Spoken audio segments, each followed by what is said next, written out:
Olá, boa tarde. Eu sou a Cristiane, aqui da DSS. Hoje a gente vai fazer uma super live com a doutora Mônica e com a Valevska. E eu já vou convidá-las, tá? Só um minutinho.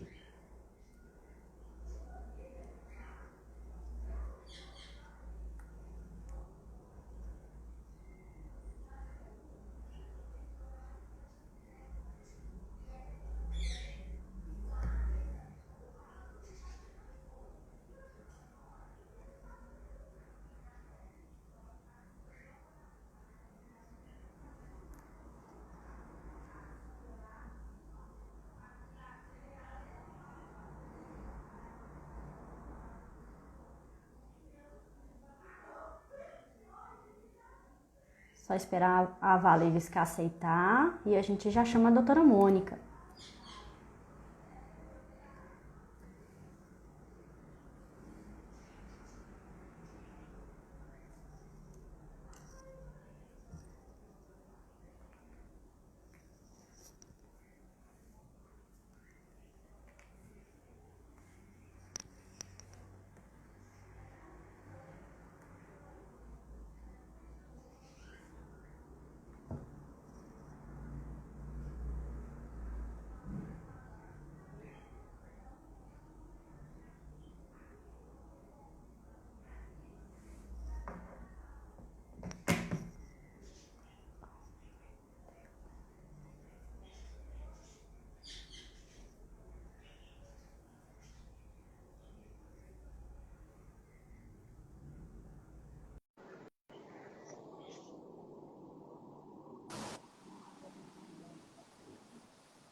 Olá, boa tarde, doutora. Tudo Tudo bem? jóia? Boa tarde. Tudo bem, só um minutinho que a Vá vai entrar também, tá? Tá bom.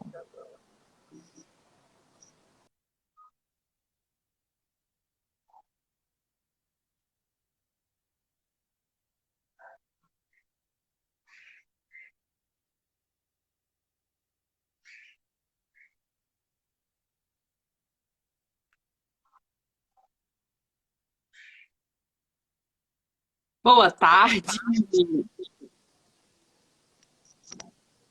tudo bem? Oiê. Cheguei!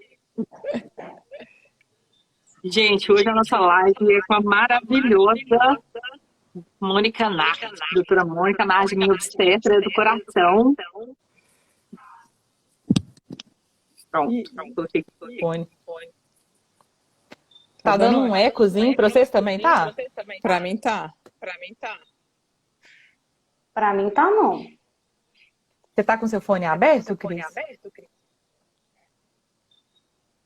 Deixa eu ver. Nossa Senhora. Melhorou? Deixa eu ver. Agora eu não tô me escutando. Não, tô escutando sim. E o meu? Também tá. Tá dando para ouvir bem? Eu tô escutando Eu todo te mundo ouço bem. bem. Pra Acho mim que tá bom. melhorou. Gente, fala pra nós. Tá bom? O vídeo tá legal? O som também? Sejam todos muito bem-vindos. Ó, toda vez que vocês curtirem alguma informação, dá um coraçãozinho pra gente pra distribuir bastante essa live, tá? A live no final vai ficar salva também. E podem mandando suas dúvidas aqui na caixinha de perguntas que fica à direita embaixo. Bom, sejam muito bem-vindos. Doutora Mônica, quer se apresentar pra gente? Assunto bom para sexta-feira, né? Maravilhoso, sextou com tudo. Muito Amei. prazer, muito obrigada pelo convite. Então, meu nome é Mônica Nardi, eu sou ginecologista obstetra, atuante aí na assistência humanizada, né? Fundadora do Espaço Mulher Especializado, que é uma clínica de assistência ao parto humanizado. Trabalho imensamente imersa na maternidade. Eu falo que eu vivo em Nárnia da maternidade, então é um assunto que me agrada muito. E estou aqui para contribuir com o que puder. Muito obrigada pelo convite. Nós agradecemos imensamente você ter aceitado. Sei que a sua agenda é super acirrada, mas você conseguiu um tempinho pra gente. Os bebês deram, né, um tempinho aí também. Eu fiquei pensando nisso. Falei, nossa, será que ela vai conseguir? Porque é imprevisível a sua agenda, né? Tem umas que eu marco e desmarco 3 vezes. Eu tive um evento, uma aula agora, 1 hora, que coitados, eu tive que desmarcar umas 3 vezes com o pessoal. Mas hoje deu. Normal, hoje deu, foi ótimo. Nossa, deu de primeira, hein?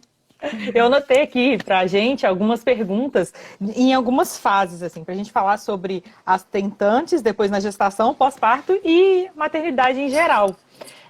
Se você quiser também, em algum momento, me complementar com alguma coisa que você acha importante dizer, fica à vontade, tá? O Cris também, se você vê que tem alguma pergunta interessante aí, ou no chat, ou nas perguntas também, fica à vontade de me interromper, tá bom? Gente, a Cris, não sei se você já se apresentou, não cheguei a ver, Cris. Tá me Sim, escutando? Ah, tá. agora sim. Tá. Eu sou Valevska, sócia da DSS, sou educadora sexual. Estou me escutando bastante. Tá bom, não é como isso. Né? Ai, melhorou. Não sei o que eu posso... Melhorou, Vá, melhorou. Melhorou? Ah, maravilha. Bom, então vamos lá. Vamos começar pelas tentantes, que... Vamos pela ordem, mais ou menos. Eu anotei algumas dúvidas de umas pessoas que me mandaram e algumas que eu costumo receber mesmo, de pessoas que têm essas dúvidas aqui. Primeiro, pode usar excitante durante as tentativas? Então, assim, não só excitante, mas cosméticos em geral, sabe? Se o homem pode usar um retardador, esses cosméticos eróticos, eles vão influenciar aí na concepção? Na verdade, enquanto a gente busca fertilidade, a gente fala que promove uma saúde de um modo geral, né? Então, assim, a gente busca sempre suplementar, a gente busca sempre deixar o mínimo de tóxicos possíveis. Então, a gente fala diminuir bebida alcoólica, cigarro, melhorar a qualidade do sono, controle do estresse. Então, tudo isso a gente está buscando promover saúde. Tem que ver muito junto aos produtos que são usados, se tem alguns que podem ser tóxicos, né? Então, tem alguns que tem, eu não sei, né? Estou falando sem rótulos, mas tem alguns cosméticos, tem alguns produtos que são, eu falo que tem 4 principais que são tóxicos, tanto para o espermatozoide, quanto para o embriãozinho, quanto para o neném maior. Então, grávidas, tentantes não deveriam usar, que é formol, chumbo, amônia e parabeno. Então, eu falo sempre com os pacientes assim, que, né, eu posso usar esse produto? Posso, assim, dar uma olhada no rótulo. Se tiver qualquer uma desses 4, a gente busca evitar, né? Sim, mas, sim. assim, para promover brincadeiras, excitações, assim, eu acho que a fase de tentante é a melhor, né? É a melhor. É a hora que a gente está ali focado com um objetivo e junta o útil ao agradável. Ah, falou tudo, útil e agradável. Eu tinha pensado com relação a, por exemplo, o pH vaginal, sabe? Se isso ia alterar em alguma coisa na concepção. Também, a acidez, a vagina, ela é naturalmente ácida, né? Então, tudo que você diminui a acidez vaginal, por exemplo, os sabonetes, isso é muito bom, muito um tópico uma dúvida que vem muito, assim, paciente que faz ducha vaginal, que faz higiene vaginal por dentro da vagina, né? Nossa. Então, assim, usa sabonete lá dentro da vagina. E isso traz, o sabão, ele é base, né? Ele tem um pH mais básico e a vagina ela é mais ácida. Então, isso desequilibra o pH. E quanto menos ácido, mais difícil vai ser a sobrevivência do espermatozoide. O espermatozoide também gosta desse meio, né? Então, isso pode alterar também. Agora, algumas pessoas também têm dúvida sobre o que é vagina e vulva, né? Porque a gente costuma falar vagina para vulva. A vulva seria toda... É porque eu tô sem uma vulva aqui, eu tenho uma vulvazinha de filtro. Mas a vulva seria toda a região, né? Então, os grandes lábios, pequenos lábios, etc. E quando a gente fala da vagina, o canal vaginal. Então, não introduzir sabonete, não fazer lavagem mesmo, né? Porque tem gente que coloca até água mesmo para fazer a lavagem. Então, eu acho que essa informação é bem útil. Tem E gente assim, que o usa sabonete, duchinha, né? Coloca dentro de uma ducha e chucha lá dentro a água com sabonete. Então, isso é completamente proscrito, contraindicado. Vulva, então, é a parte externa, clitóris, grandes lábios, pequenos lábios, o introito vaginal e a parte de períneo. Isso é vulva. A vagina é o canal, né? Onde já tem a penetração, onde tem essa transição até o fundo, que é onde fica o colo do útero. Uhum. E de qualquer forma também, acho que não tem necessidade de a gente usar um sabonete íntimo no dia a dia, né? Mesmo que seja só na vulva, assim, na parte externa, claro que a gente tem que limpar direitinho, mas assim, não necessariamente usar um sabonete ali. Ou estou errado? Quanto menos sabão, melhor, né? Mas se a gente for fazer uma higiene com sabonete, o sabonete, quanto mais próximo do pH neutro, mais você está ajudando na saúde da sua vulva, com certeza. Uhum. Joia. E sobre as tentantes, existe uma melhor posição para engravidar? Essa é Essa ótima, né? daí Pôr acho que a é perna para cima, a unânime. cabeça para baixo. Enfim, cientificamente, a gente não tem nenhuma comprovação de que precisa ficar um tempo deitada, acumulando sêmen no fundo da vagina para aumentar essa fertilidade.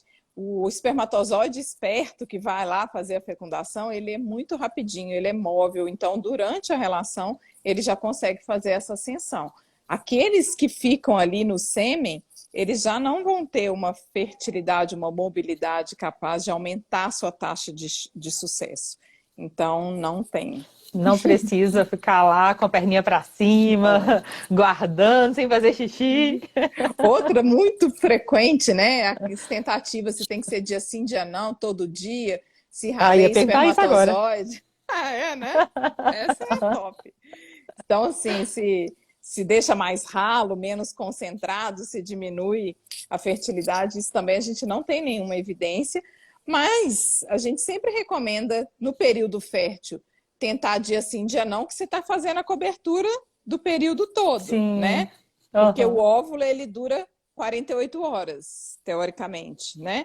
E o espermatozoide tem uma sobrevida de 72 horas. Então, se você faz, né? Você tem uma atividade sexual um dia sim, um dia não, durante os 5, 6 dias mais férteis do mês, você está fazendo a cobertura do mês todo, também não fica exausto, né? Se não quiser namorar todos os dias. Mas se quiser namorar todos os dias, também não tem problema Fica à vontade. nenhuma. Deixa eu ver. Bom, eu ia perguntar já quantas vezes. Tem mais alguma dúvida assim sobre tentante que é muito, que chega muito para você? Eu acho que de relação sexual, essas são as mais importantes, assim que você falou, né? As mais frequentes. Você tem que tentar dia sim, dia não. E se tem alguma posição, se é verdade com a perna para cima, essas são as clássicas, assim. Bom, engravidei então. Eu posso usar vibrador? Gente, eu lembro que quando eu fiquei grávida, eu fiquei assim, gente, eu posso usar vibrador? E eu morria de medo de perder, porque eu já tinha perdido o anterior. E aí eu fiquei assim, vou perguntar. Eu acho que não tem nada a ver não, mas eu vou perguntar, né? E cheguei morrendo de vergonha pra minha consulta, mas eu falei, eu prefiro passar vergonha do que passar vontade. Isso mesmo. Vamos entender, então, um pouquinho o processo, né? A excitação, o prazer, ele libera ocitocina. Ocitocina é um hormônio que pode estar envolvido com a contratilidade do útero. Então, é muito comum durante a relação sexual ou durante a gravidez que a gente se excita, o útero fazer esse tônus aumentado, né? Então, às vezes, logo depois de ter relação, o útero fica assim, uma cólicazinha chata, a gente sente o útero bem contraidinho, durinho, mas nada dessa contração vai ser capaz de abrir o colo ou fazer parto prematuro, trazer nenhum prejuízo do bebê. Isso é mito, tá? É normal, às vezes, essa sensação por contratilidade. Mas o principal hormônio que determina o parto, que determina o nascimento, o trabalho de parto, vem muito mais relacionado do pulmão fetal, da maturidade do bebê, do que os nossos hormônios. Então, é claro que lá no final, uma relação sexual, ela pode estimular o trabalho de parto, mas é porque já encontrou todas as condições favoráveis. O bebê já está pronto, a gente já tem prostaglandina, aí é gatilho para o trabalho de parto. Mas lá no início, com o colo fechadinho, com o pré-natal habitual, a gente não tem contraindicação de ser feliz. Então, não temos em contraindicação de namorar, de usar vibrador, usar, né, se excitar, mas é esperado que a excitação traga uma contratilidade, e está tudo bem. Passou algumas horas, o hormônio diminuiu, as contrações também vão diminuir. Só para ficar claro, a gente pode usar o vibrador interno e externo. Pode, sem problema. Tem uma pergunta. Pode fazer. A S.Alexia perguntou, no caso de quem tem IIC, esse tipo de contração do útero também não interfere? Aí a gente aqui está falando de um pré-natal de risco habitual. A IIC, essa é uma sigla para incompetência istmo-cervical. Tá dando eco, né? Tá. Tô aqui vendo o que eu faço. A incompetência istmo-cervical é uma condição em que o colo abre muito sem querer. Então, se a gente já tem um colo incompetente que está abrindo, e aí a gente acaba tendo estímulos de contratilidade, isso pode não ser contraindicado ou atrapalhar, tendo um prejuízo na evolução. Então, para as pacientes que estão de repouso, que têm incompetência, normalmente, né, já vem com uma cerclagem ou o pessário está tentando segurar o neném ali, aí a gente contraindica mesmo, tanto a relação sexual quanto qualquer outro estímulo que traga um aumento da contração do útero. Mas são condições raras, né? Não é uma coisa para todo mundo. São exceções, né? Bom, a minha pergunta era se todo mundo pode fazer sexo. Acho que a gente acaba de responder de tabela, né? Sim. Né? Se não tiver uma contraindicação médica por essas condições, né? Um colo que está abrindo, uma ameaça de trabalho de parto prematuro, um sangramento que você está precisando avaliar o que é, então uma ameaça de abortamento. Nessas condições a gente suspende, e nem é o tempo todo, é temporariamente, até entender, tratou, melhorou. E, né? Isso não é uma coisa que lá no início da gravidez eu tive um sangramento, um hematoma, e isso vai se resolver espontaneamente. Se o médico falou aquele momento que não pode, não quer dizer que não vai poder o tempo todo. Então, vale voltar à pergunta. Eu ainda estou contraindicado? Eu posso voltar a ter relação? Né? Porque às vezes a gente recebe essa informação lá no início e fica de castigo a gravidez inteira. Nossa, imagina. Bastante tempo, né? Aí, nesses casos, é relação sexual e masturbação. Depende do que o médico for falar, tá? Porque se for sangramentos do colo, eu não posso ter atrito na penetração. Mas estímulos externos não teria problema. Legal. Tem outra pergunta. A excitação ajuda no trabalho de parto? É isso que eu falei. Né? Por quê? Porque libera ocitocina. Então, o estímulo do prazer, lá na frente, no trabalho de parto, ele pode ser gatilho. Mas no início, ele não vai mudar nada. Mas ele ajuda bem. Então, no final, é recomendado para casos... Para quem está querendo parir, pode usar e abusar do marido. Pode ou sozinha, né? Ou sozinha, enfim. Tem posições mais favoráveis, porque assim, quando a mulher fica com aquele barrigão, muitas reclamam que, mas é tão difícil e tal. Tem algumas posições que vão ajudar aí nesse finalzinho. Eu acho que isso impacta muito mais no emocional, na autoimagem, na satisfação com o corpo, do que na posição necessariamente, sabe? Porque, na verdade, é claro que o canal vaginal fica mais curto, porque o assoalho pélvico cede, a vagina tende a ficar mais edemaciada, às vezes a penetração um pouco mais desconfortável. Então, tem algumas modificações que são fisiológicas. Mas a vagina é um músculo, é um conjunto de músculo elástico, né? Então, a gente está muito mais no psicológico do que no anatômico, digamos assim. Então, assim, vai achar uma posição que é mais confortável e vai ser feliz. Mas eu falo que, às vezes, a autossatisfação com a imagem e as mudanças que o corpo fez né, no útero gravídico, às vezes um aumento do peso, a silhueta que está Uhum. diferente, a gente não está feliz com o corpo, a gente acaba não se expondo. Ou às vezes tem muito aquele preconceito, eu falo que do casal, até muito mais do homem, de ter uma relação com uma mulher grávida. Então, às vezes, eles acabam preferindo uma posição em que não enxergue a barriga, né? Às vezes de quatro, às De vezes de 4. costas, de lado, porque eles ficam com aquele preconceito que vou machucar o bebê, vou bater o pênis na cabeça do meu filho. Então, isso é uma coisa muito frequente. E acabam achando uma postura que vai funcionar para eles, ou às vezes de luz Uhum. apagada, ou às vezes, entendeu? Eu acho que tem que ser uma coisa muito Sim, conversada, porque o sexo para a mulher ele está muito mais na cabeça do que no físico. E o homem traz muito um visual, né? O estímulo do homem ele é muito aham, visual. Então, não são todos os homens que se excitam com um corpo gravídico, né? Então, tem que ser uma coisa conversada e eles têm que se entender enquanto casal. sim, isso é muito individual mesmo. Basicamente, vai tentando. Vai conversando, vai Não tá legal tentando, assim, pá, no outro vocês dia tenta de outro conseguem. jeito, com certeza. Agora, você chegou em outra coisa que eu ia perguntar, porque muitos homens falam, ah, eu não quero cutucar o neném, e fica super incomodado com esse, né, assim, poxa, ele tá ali dentro, será que não encosta nele? E aí? Essa pergunta é boa. Então, não vai encostar, né? Às vezes a gente tem uma mobilização, podia trazer um modelo anatômico aqui, mas eu acho que se a gente imaginar, né, e no Google também, se vocês derem um Google, vocês vão entender, Boa.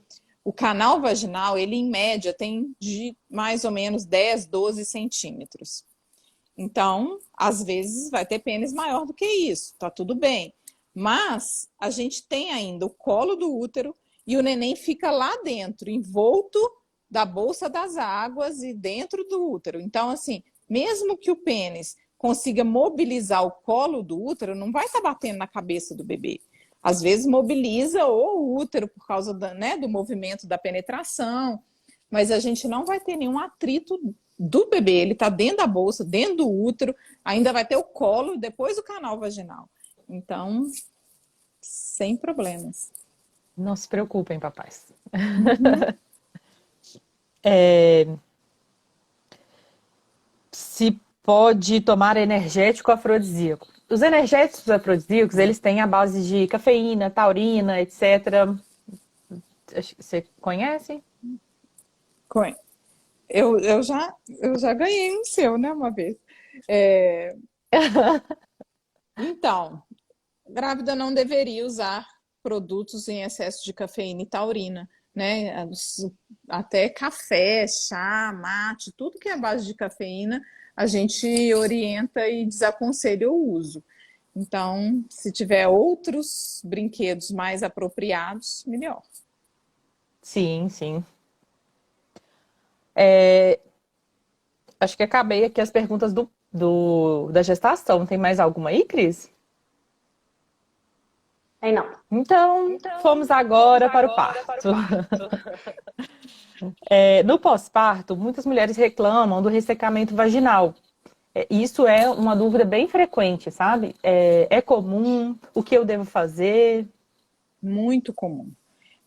Na hora que a gente está amamentando, né, no puerpério, a gente libera um hormônio que chama prolactina, que é o hormônio da amamentação, e é o principal hormônio que vai fazer a atrofia vaginal, a atrofia do colo, do canal, e isso traz esse ressecamento. A natureza entende que essa mulher acabou de parir, né, tá amamentando, não é o momento de reproduzir novamente. Então a vagina ela tende a ficar muito mais ressecada.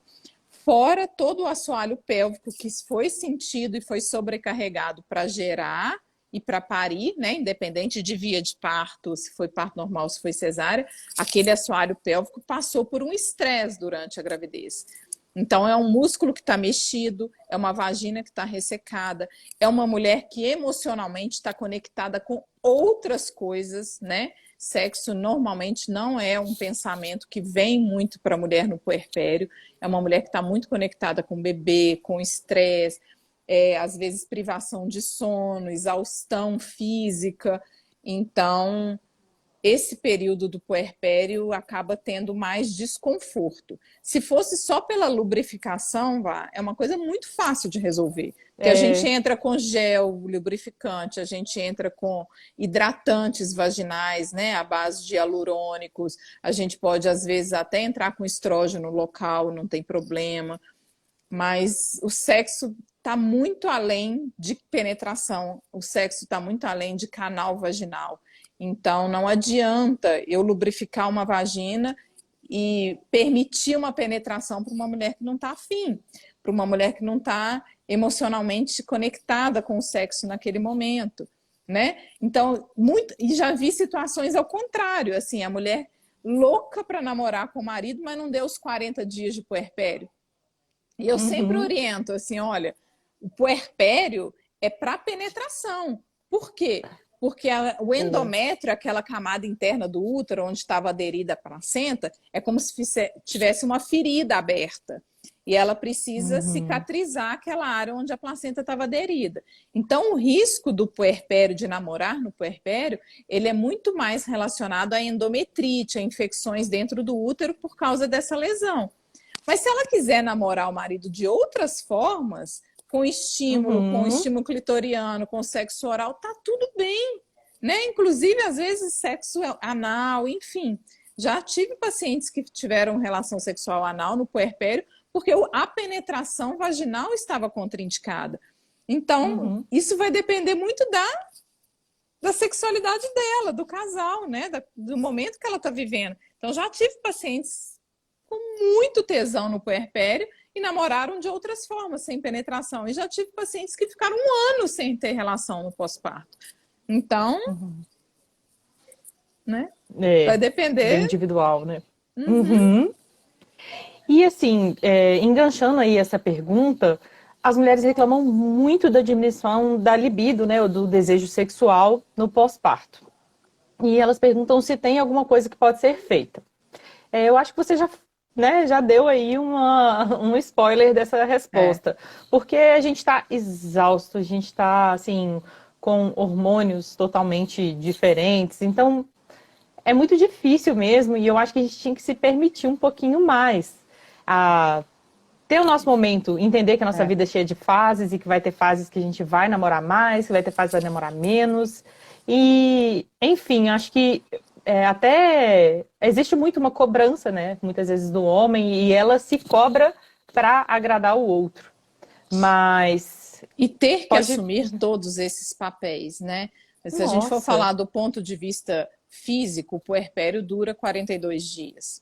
Mas do ponto de vista emocional, tem trabalhos que mostram que até 3 anos, né? Essa conexão com o bebê, essa não identificação do próprio eu, da sua sexualidade. Então, para a mulher que está ali cuidando desse bebê, para aquela mulher que e se descobriu mãe, muitas vezes ela não consegue conectar com o papel feminino dela, com o papel profissional dela. Então, cada uma vai viver o seu tempo do puerpério, né? Essa cobrança de tenho que dar conta da casa, do filho, do marido, do profissional, isso traz muito peso, aumenta a chance de depressão pós-parto. Então, é isso que você falou, né? A gente tem que ter respeito e gentileza com a gente mesmo, porque é um momento de desconstrução do que você era, de construção de uma nova pessoa. Então, não dá para ser essa cobrança toda, né? E aí ainda tem que namorar, ainda tem que ter relação, porque o marido está me cobrando. Então, isso tem que trazer um diálogo forte para o casal, porque a gente vê desconstruções do casamento, e isso é uma estatística real, né? A gente tem estatística de 10% de separação dos casais no primeiro ano pós chegada do bebê, e a vida sexual impacta fortemente na condição do casal. Sim. Então, quando meu filho fez 1 ano, eu falava que a comemoração não era exatamente só o aniversário dele, né? Era todo uma vitória, cheguei, né? Até aqui. Porque esse primeiro ano é bem complicado, assim. Eu achei bem punk. Eu sofri bastante, assim, nesse primeiro momento de me identificar como mulher de novo, de voltar a trabalhar, de entender a nova Valevska, que agora era mãe, então não era mais anterior, para mim foi um pouco difícil, assim, eu tive um puerpério mais prolongado, E às acredito até vezes que mais que um ano. as mulheres têm muita dificuldade de voltar para a sexualidade que tinha antes. Muitas, É, muitas. Isso é uma é, queixa muito frequente no consultório. Então, de encontrar, às vezes volta uma atividade sexual, mas com outro grau de interesse, outro grau de disposição. Então, isso também tem que ser considerado, né? Por isso que eu acho que às com toda vezes os certeza. brinquedos É no o que a gente pós-parto comentou, são né? mais. Pode falar. Perdão, Por deu um isso que às delay aqui, vezes eu eu comecei a acho, falar. por isso que às vezes eu acho que os brinquedos no pós-parto, eles são ainda mais importantes, porque são gatilhos para despertar o interesse. Tudo que a gente deixa de fazer deixa de ter importância na nossa vida. E o sexo, Ah, ele é tá. um papel importante para o casamento, para a mulher, né, para a autoestima. Então, às vezes, voltar a ter esse despertar, mesmo que tenha um gatilho para isso é uma prática, é um exercício, né? Então, às vezes é isso que vai salvar o pós, o casamento e voltar essa mulher para se conectar com esse momento, diferente do que ela está entregue e imersa, que é o maternar, maternar, maternar, maternar. E fato, né? A gente não tem muito tempo aí para ficar brincando, etc. Principalmente aí nesse primeiro momento. Então, talvez ajude, porque assim, os vibradores, por exemplo, eles vão trazer aí uma experiência, eu vou dizer mais. Eles trazem uma excitação mais rápida, né? Assim, Uhum, mais fácil. Então acaba que ele facilita aí um pouquinho a vida do marido uhum, e traz mais prazer para a mulher, que eu penso assim, muitas vezes a mulher não está tendo tanto prazer assim, então às vezes ela fica desinteressada, com um pouco de uhum. preguiça, nem vai ser tão bom assim, sabe? Nem vai ser tão interessante, ela acaba desistindo dessa relação. E eu acho que os brinquedinhos podem dar um up aí nesse momento em que tá tão difícil, né? Que a gente tá Sim, cansado fisicamente, que a gente tá sobrecarregado emocionalmente e, enfim, cheio de tarefas para cumprir. Acho que ajuda sim. eu acho também. São exercícios de retorno à sexualidade, né? E são Nossa, práticas diárias. É isso. isso mesmo. E muito diálogo, né? Não precisa ser Muito diárias, diálogo. né? Vamos falar, mas assim, é sempre olhar para isso, ter uma preocupação em retornar É, e olhar para o casal, e olhar para a sexualidade, se conectar de novo com o companheiro, né? Para a gente mesma. Porque se a gente vai deixando, a maternidade engole a gente, né? E por muitos, muitos meses. A gente sabe que passa, mas assim, aquele momento às vezes é avassalador, né? exatamente. E quando eu devo procurar uma ajuda profissional? Quando eu consigo identificar assim, não, realmente não tá difícil demais, eu preciso de um terapeuta, um psicólogo, etc.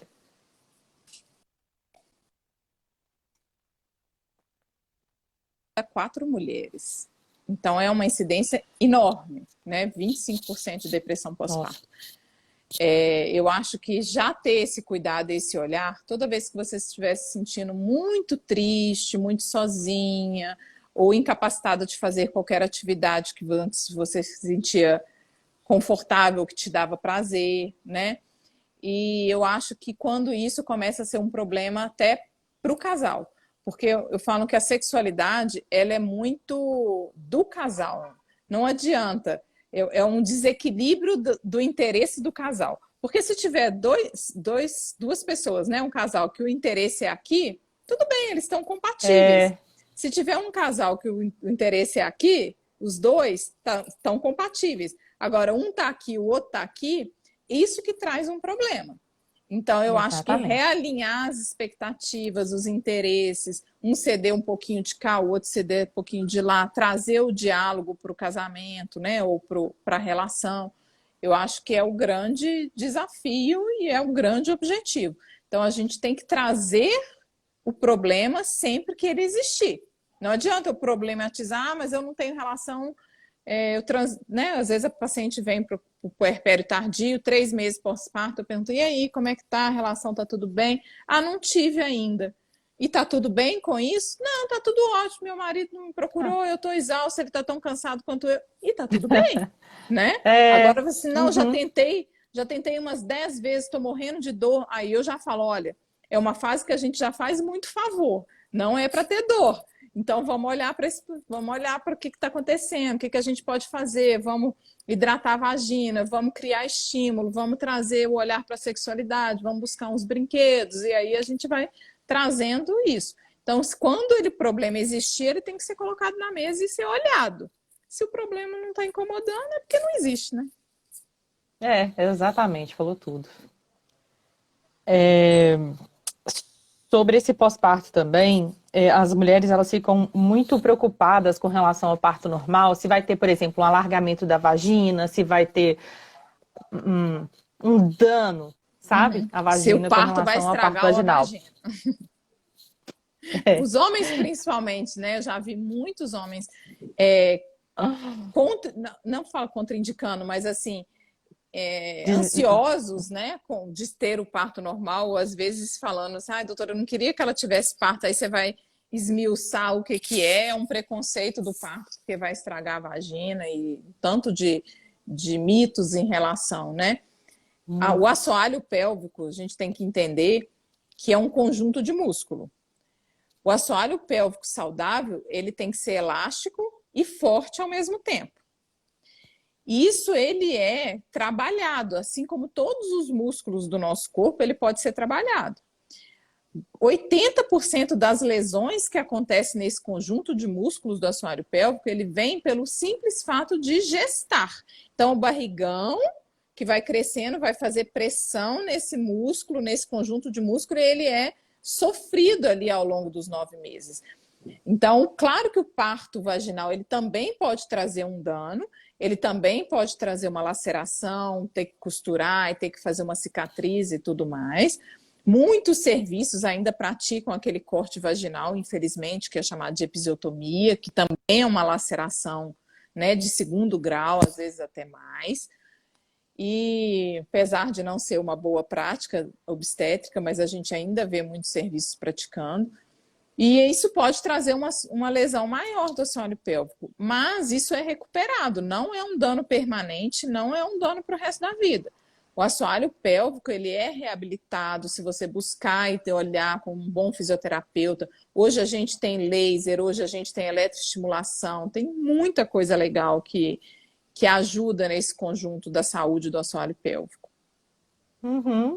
Então, sim, dá para gestar e parir sem medo. E é elástico, né? Poxa, é não precisa se preocupar, não vai ficar ali uma vagina danificada, entre aspas. Parto não estraga a vagina, fato, é mito. Libido na amamentação. A amamentação vai diminuir a libido? Essa é uma pergunta boa. Então, a prolactina, que é esse hormônio da amamentação, é um hormônio antagonista aos hormônios masculinos, né?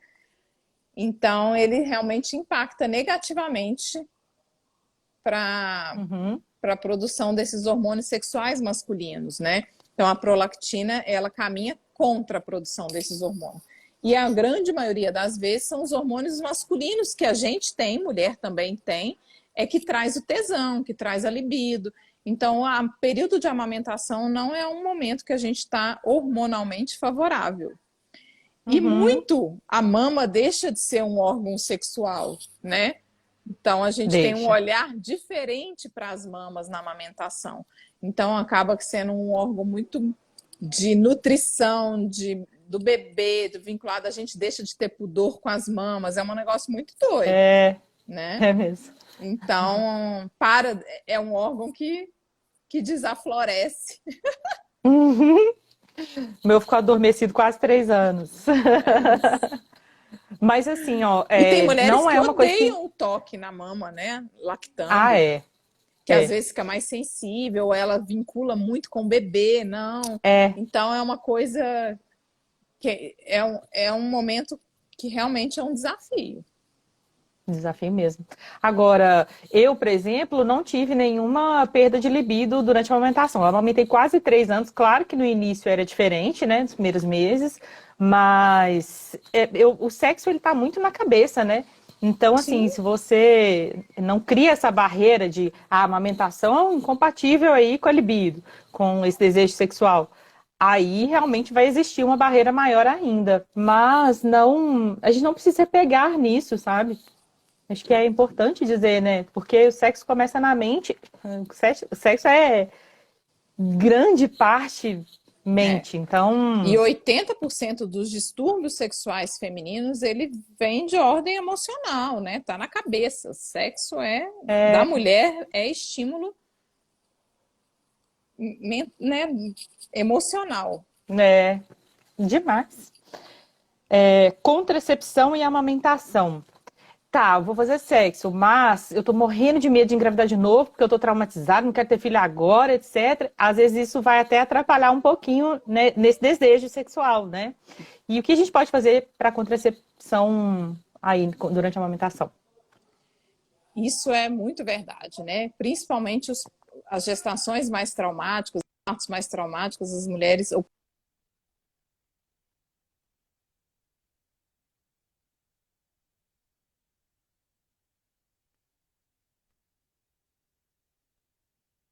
a gente tem infinitos métodos contraceptivos, né? Então, amamentar por si só já diminui muito a taxa de fertilidade. Então, às vezes, com o método comportamental funciona muito. Para quem não gosta de camisinha na relação, né? Ou que não usa com o companheiro, um casamento, enfim, a gente tem anticoncepcionais orais, são pílulas que podem ir amamentando. A gente tem DIU com hormônio, sem hormônio. Tem chip, tem adesivo. Então, tem muita coisa legal que dá para usar e ficar tranquila em relação a isso. Então, é só levar isso para uma consulta médica e tirar esse medo de ser feliz. Não, com toda certeza. E assim, eu acho que a gente podia até falar um pouquinho sobre contraceptivo e libido, porque isso é um tema bem polêmico e as mulheres têm muitas dúvidas com relação a isso, né? A grande maioria dos anticoncepcionais, principalmente os combinados, eles trazem hormônios que bloqueiam o ciclo menstrual, que diminui o androgênio, né, que é esse hormônio masculino, que diminui o teor de testosterona no nosso sangue. Então, sim, é verdade que os anticoncepcionais podem impactar negativamente na nossa libido. Mas existem métodos outros não hormonais, né, com outro tipo de hormônio que não tem aí esses antiandrogênios. Então é só conversar com o seu médico que escolher outro método para você. Porque se essa é uma questão que está dificultando no seu relacionamento e você está em uso, pode ser avaliado. Muitas vezes a gente troca o método, resolve essa questão e tem outros gatilhos que não resolvem 100%. Né? Porque é isso que a gente falou, muito do sexo está na cabeça, nem está no hormônio. Às vezes tem aquela menina de 18, 20 anos que está tomando anticoncepcional. Muito provavelmente não é hormônio aos 18, 20 anos. Né? Tem outros bloqueios, outros traumas, mas isso pode ser um outro fator mais tardio, onde os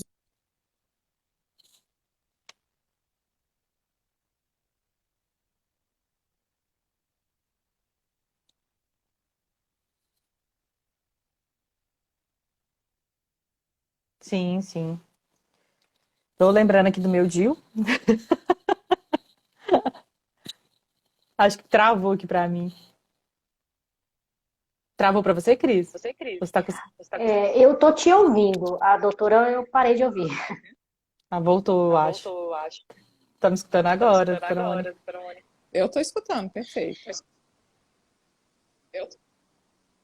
Só tá você tá travando delay. um pouquinho para mim. Cris, dá um feedback aí também, pessoal. Vocês também, por favor, deem feedback. Aqui tá travando, a doutora Mônica tá travando. Tô travada? travada? Voltou. Acho que agora tá ok. É porque eu tava falando que eu lembrei do meu Gil, que eu estou assim, totalmente atrasada na minha. Eu nem falo nada com você, gata. Daqui a pouco eu não vou voltar para olhar o Gil. Eu vou voltar é para olhar Pra alguém, tirar o porque Gil do jeito que eu tô e atrasada. Meu Deus do céu. Fala arrumar outro, não, que até. O coração até bate mais forte. Bom, vamos lá. Quais as mudanças no corpo após a maternidade? Então, por exemplo, escurecimento da região íntima, aumento do mamilo. O que esperar? Travou de novo. Tá me escutando? Oi. Tá dando um delay, tá dando um eco, tá muito esquisito, não tá? Tá. Tá. Você tá no Wi-Fi? Não, tô no 4G. Deixa eu tentar aqui. 4G.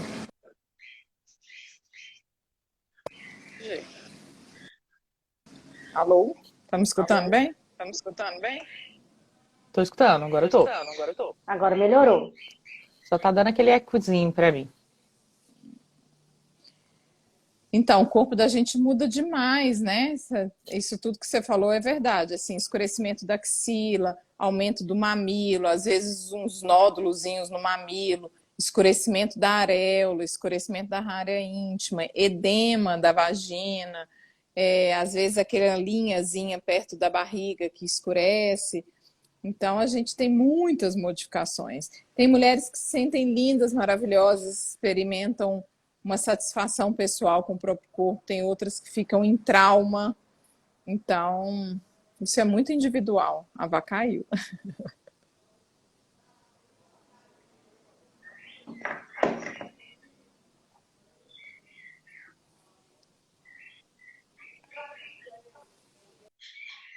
Já convidei ela aqui de novo. Oi. Voltou. Voltei, desculpa.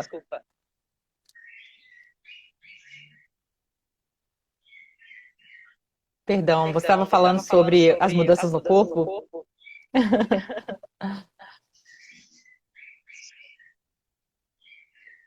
Agora a doutora Mônica travou. Travou? Isso, né? É muito individual, né? Tem mulheres que super sexy. Tá travando de novo.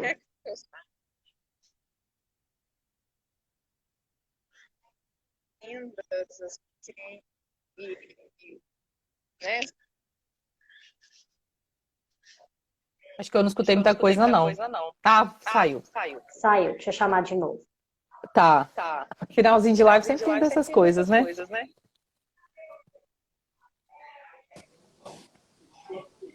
Voltou. Voltamos às nossas posições. Aí deu. Deu. E é isso, né? Eu acho que é muito individual. Tem mulheres que se sentem lindas, super sexy, que adoram as novas curvas. Tem mulheres que acham que estão horrorosas e que o mamilo está enorme, que a vagina está demasiada e que está, enfim. Isso é muito individual, né? Muitíssimo. Pra variar, né? Teve uma pessoa que perguntou assim, né? Muito do casal. quantos dias após a relação desprotegida em período fértil posso fazer um teste? A gente recomenda sempre fazer o teste depois do atraso menstrual. Porque o ciclo também é individual. Tem mulheres que têm ciclos de 21 em 21 dias, tem mulheres que têm ciclo de 35 em 35 dias. Então tem que ser o atraso menstrual do seu ciclo. A sua expectativa de menstruar atrasou, você faz o teste. Bom,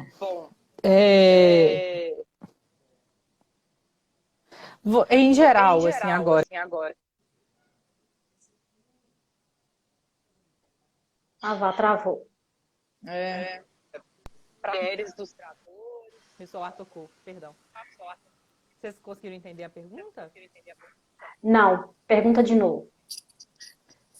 Se a doutora Mônica recomenda vibradores normalmente no consultório para os pacientes. Eu recomendo.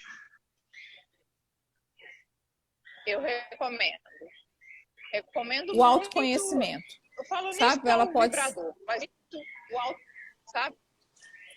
Eu acho que a forma como ela se vê, estimular a autoestima, o contato com o corpo, sabe? O autoprazer. Eu acho que a gente tem que se amar para amar o próximo, a gente tem que se cuidar para cuidar o próximo. Então, qualquer coisa que for gatilho para estimular a autossexualidade, o autoamor, o autocuidado, eu estimulo. Travou um pouquinho aqui, mas eu entendi bem, consegui escutar. Porque meu celular tá tocando, tem alguém me ligando aqui. É que meu filho tá doente, já tem uma semana, gente. Aí eu tentei conseguir uma consulta e agora a secretária tá me ligando. Já eu converso com ela. Então, eu anotei que uma coisa pra gente falar, importante, a gente acabou falando durante a live, que é a sobrecarga materna e a libido feminina, né? Porque muitas vezes a gente começa a culpar outras coisas, por exemplo, os hormônios, a gente culpa, sei lá, várias coisas e a gente não lembra de como a gente está numa fase difícil, né? Assim, a gente está dormindo pouco, a gente não está fazendo exercício físico muitas vezes, a gente está ali cuidando com a cabeça focada no neném, que nesses primeiros meses e até anos é um cuidado muito atento e muito difícil, né? E, assim, aquele cuidado da mãe, né, que a gente brinca que é só a mãe que tem, que, por exemplo, é a mãe que marca a consulta do filho, a mãe que preocupa, né?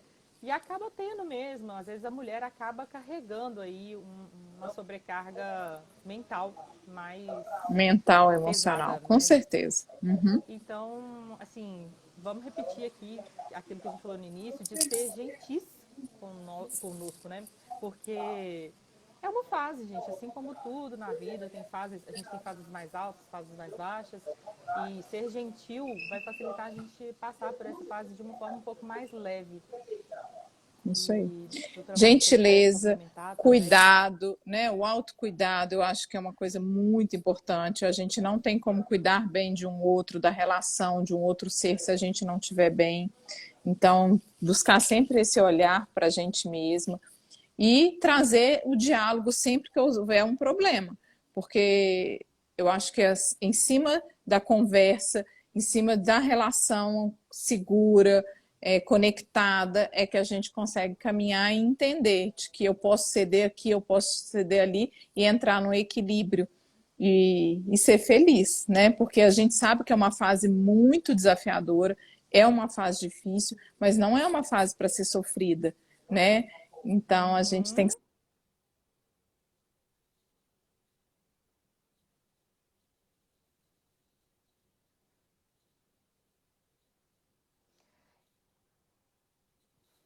Eu lembrei de uma campanha sua que chamava Puerpério de Batom, que algumas pessoas criticaram, né? De, poxa, coitada da mãe, tá lá sofrendo, amamentando, não sei o quê, ainda tem que cuidar da aparência. Mas, assim, você foi muito clara que esse cuidado era para nós mesmos, para a gente se sentir bem, para a gente se cuidar e ter uma autoestima. Não exatamente para sentir bem para o outro, sabe? Mas para si mesmo.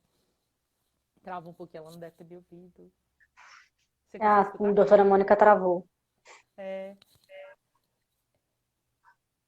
Essa campanha que ela fez foi maravilhosa. Deu uma travadinha agora. E as pessoas matando. E eu.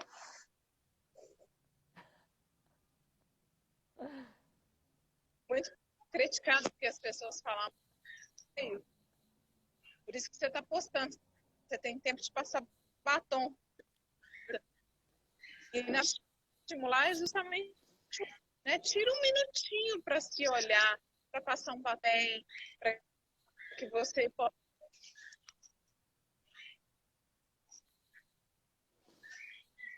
o delay, eu espero às vezes um pouquinho, assim, para saber se você parou de falar mesmo. Tá dando um delay. Tá bastante. Bom, acabaram as minhas perguntas. Eu acredito que a gente conseguiu responder também aqui o chat, né? As perguntas que o pessoal teve. Eu agradeço Eu tenho. imensamente. Ah, você tem ainda? Desculpa. Tem, na verdade, eu deixei ela por último, porque ela volta lá nas tentantes. A pessoa perguntou se o gel lubrificante atrapalha o espermatozoide durante a fertilização, se atrapalha ele a chegar. Se for gel à base de água, não tem problema. Se tiver algum outro produto químico que possa alterar o pH vaginal, acidez ou químico, pode matar os espermatozoides, sim. Então, dar preferências aí a lubrificantes mais À base de água. base de água. Importantíssimo. Bom, acho que é isso, né, Cris? Tem mais? Não, faltava essa. Tá joia. Ai, que delícia. Maravilhoso nosso papo. Foi muito bom. Vai ficar salvo porque tem muita informação aqui. Muita coisa legal. Que bom. Estou sempre às ordens. Muito obrigada. Obrigada por aceitar nosso convite mais uma vez. E obrigada a todos que disponibilizaram esse tempinho aqui para estar com a gente à tarde, né? Quem chegou depois pode pegar a live depois, que vai ficar salva no Instagram da DSS.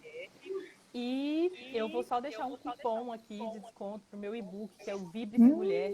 É um livro, assim, que eu fiz com muito carinho. Ele tem um manual do vibrador, que ele vai falar um pouco sobre o autoconhecimento, orgasmo, corpo, né? Esqueci a palavra. Anatomia feminina. Bom, assim, uma jornada de prazer mesmo. E eu link na minha bio. O cupom de desconto é LiveDSS, são 20% de desconto, então aproveitem, tá, gente? Que bom, parabéns. Obrigada mais uma vez. Obrigada, Cris, também. Obrigada a todos. Lembrando que dia 12, às 13 horas, a gente tem mais uma live. Não, são muitas lives. Até o final do mês tem um monte de live. A próxima é dia 12. Isso. Legal. Obrigada, Obrigada, um beijo. Boa tarde. Boa tarde.